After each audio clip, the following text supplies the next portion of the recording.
Hey everybody, this is Maya. Jesper. Felix. And we're from The Sounds, and you're watching Artisan News.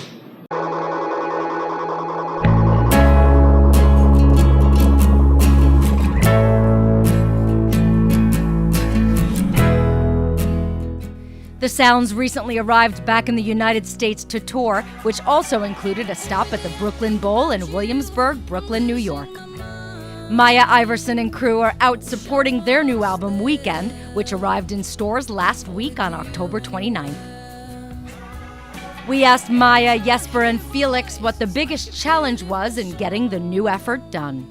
What we wanted to capture and what we tried to capture in this album was more of a live feeling, and sometimes that's really hard to capture on a record. It's one thing to do it live when you have an audience in front of you and everything is hunky-dory, but to get that on a record, it's a little bit more difficult than you would think it is. It's always a little bit of a challenge to record an album because it's more like the direction of the album. As Maya said, we want to have this more of a live feeling where it feels like we almost just stepped into a room and just switched on the amps and just went for it.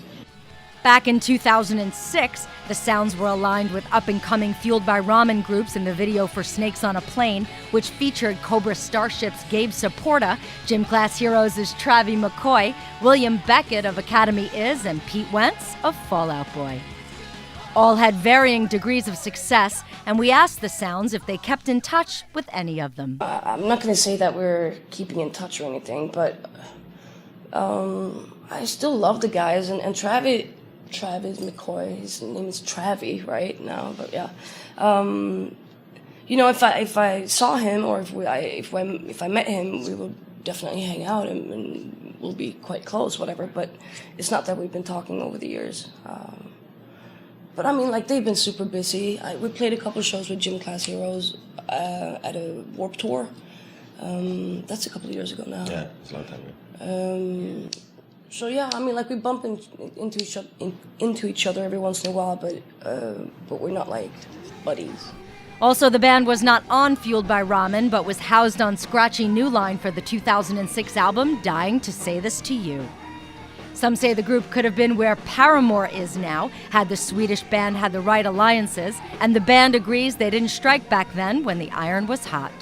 In the beginning, you're so overwhelmed with just being able to come to America and play. As a Swedish band, that's pretty amazing to go this far. But I have to agree.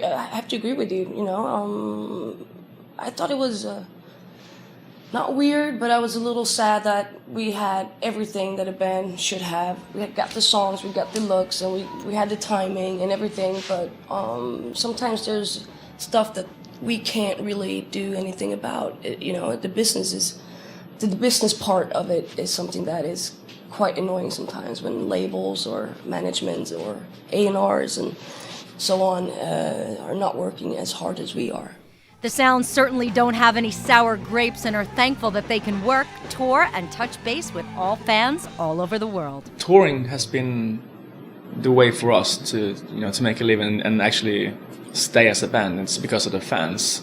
I think since we've always been relying on touring, that has been like the easy part for us to make a living like that. Of course, it would be nice to sell millions and millions of records, that would be great. But I think all of us would miss that part of actually touring and playing live. When you start making music, you might have that dream, as Maya said before, that you want to become like the biggest band and tour all over the world, which we are in one way. We're touring all over the world. We might not be the biggest band, but the whole thing is like when you've done it for so long, you want to keep doing it because you love it so much, and it doesn't have to do with success or anything really. It has to do with the lifestyle you picked from when you were a kid.